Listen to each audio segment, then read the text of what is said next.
All right, today we're jumping into the modern history of Saudi Arabia.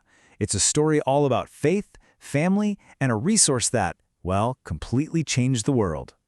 So how exactly did one family, a powerful religious idea, and a massive oil discovery create the Kingdom of Saudi Arabia we know today?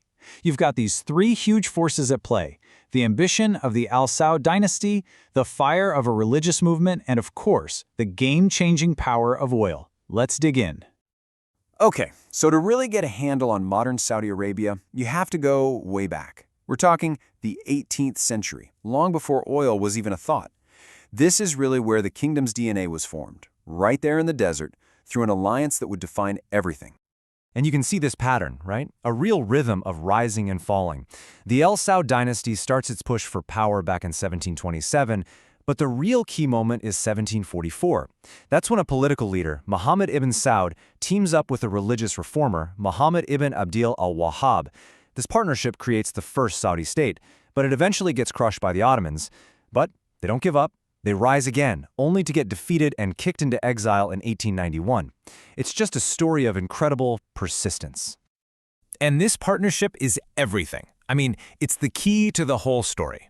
The Al Saud brought the political and military power, the muscle, while this new religious movement, Wahhabism, provided the ideological fire, the reason for the expansion. It's this mix of sword and faith that becomes the absolute bedrock of the Saudi state. And that foundation, it's still there today.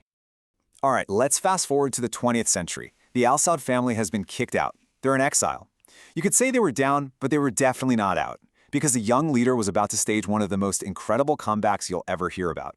So, in 1902, a young Abdulaziz Al Saud, who a lot of people in the West would come to know as Ibn Saud, he does something amazing. He storms his family's old home, Riyadh, with just a small group of guys and takes it back. This one incredibly bold move kicks off a 30-year quest to win back everything his family had lost. And his strategy was just brilliant, really methodical. First, he takes the Al-Hassa region, which gets him control of the crucial Gulf Coast. Next, he finally defeats his old family rivals, the Al-Rashid. And then comes the biggest prize of all, the Hijaz region, which holds the holy cities of Mecca and Medina. Once he had all that, in 1932, he officially declared the founding of the Kingdom of Saudi Arabia. But let's be real about what this new kingdom was like. It was huge, yeah, but it was mostly desert, and it was poor. Its main source of money was the annual Hajj pilgrimage. I mean, it was a pretty fragile way to exist, totally dependent on pilgrims showing up. But all of that was about to change in a big, big way. And then it happened. In 1938, American geologists hit oil. By 1939, they're in business, and the kingdom's oil revenue is about $7 million. Now that might not sound like a ton, but it was a promise, the start of something that would shake the world. Okay, now look at this leap. Just over a decade later, by 1953, that revenue has exploded to over $200 million. Think about that.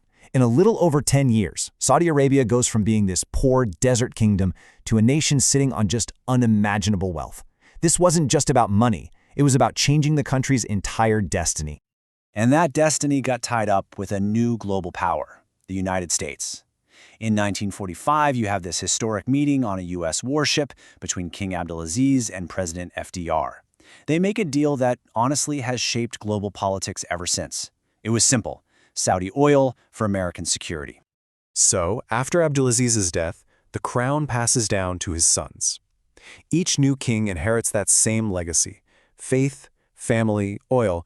But the world is changing fast, and each one is going to face a totally new set of problems. And yeah, that transition was not smooth at all. The first son to take over, King Saud, was known for his crazy spending, so much so that he nearly bankrupted the country and the royal family actually removed him from power. His brother, King Faisal, who came next, was the complete opposite. He brought in modernization, but what he's really remembered for is the 1973 oil embargo. I mean, what a power move. It quadrupled oil prices, sent a shockwave across the entire world, and showed everyone just how much they depended on Saudi oil. His reign, though, came to a tragic end when he was assassinated in 1975. Then comes 1979, and for the Saudi monarchy, this year was an absolute nightmare. You've got two huge crises happening at once. On one hand, there's the Iranian Revolution, which puts a radical Shiite government right next door, and the Saudis are terrified it will stir up their own Shiite population. At the exact same time, a group of extremists actually seizes the Grand Mosque in Mecca, the holiest site in Islam, and calls the royal family corrupt.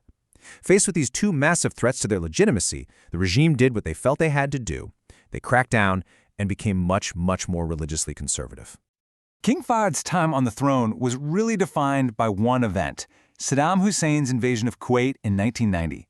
Fahd was worried Iraq would just keep going and invade Saudi Arabia, so he made this enormous decision to invite hundreds of thousands of U.S. and coalition troops onto Saudi land.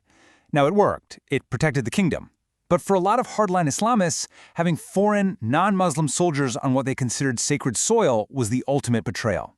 That anger, that resentment, directly fueled the rise of groups like Al-Qaeda and eventually led to a wave of terrorism that peaked with the 9/11 attacks. So as we get into the 21st century, the pressure on the kingdom to change is just building and building, from both inside and outside the country. The question wasn't if things were going to change anymore, it was how they were going to change and how fast it would all happen. King Abdullah's reign was really a balancing act. On one hand, he pushed for economic reforms, finally getting Saudi Arabia into the World Trade Organization. When the Arab Spring exploded in 2011, his response wasn't political reform. Instead, he rolled out this huge welfare package, basically using oil money to keep people happy. And while he sent troops to help crush protests next door in Bahrain, he also took these small but really important steps for women, like giving them the right to vote in local elections. But then King Abdullah dies in 2015, and that marks the start of a completely new era. A much more dramatic, fast-paced era of change, all driven by a new generation of leaders with a totally different vision for the future. King Salman comes to the throne, but almost immediately he gives his young son, Mohammed bin Salman, who the world knows as MBS, an incredible amount of power. MBS pretty much becomes the de facto ruler, and he's the guy behind this whirlwind of change that's just unlike anything the kingdom has ever experienced. And the core of his plan is something called Vision 2030. It's this super ambitious blueprint with one massive goal: to break the country's total dependence on oil. The idea is to build up new industries, pour money into things like tourism and entertainment, and basically rewire Saudi society for a future where oil isn't the only thing that matters. And the social changes have been just mind-blowing. The ban on women driving? Gone in 2017. The religious police, who used to be everywhere, their powers were seriously cut back. Cinemas, which were banned for decades, are now open. These aren't small tweaks, they're fundamentally changing everyday life for millions of Saudis, especially for the huge number of young people in the country. But this era of incredible change has also come with a lot of heavy international criticism.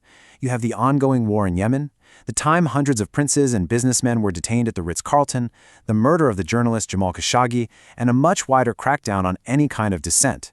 All of these things have raised serious concerns about human rights and have really complicated the picture of this new Saudi Arabia on the world stage. And that really brings us to right now.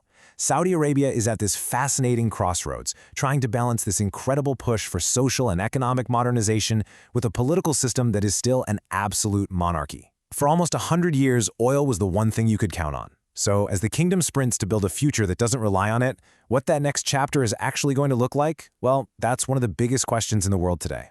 Hey, thanks for checking out this explainer with us. If you enjoyed this quick history, we've got a whole playlist of them called Quick Country Histories you should definitely see. And of course, don't forget to subscribe to Notebook Summaries so you don't miss the next one. Thanks again.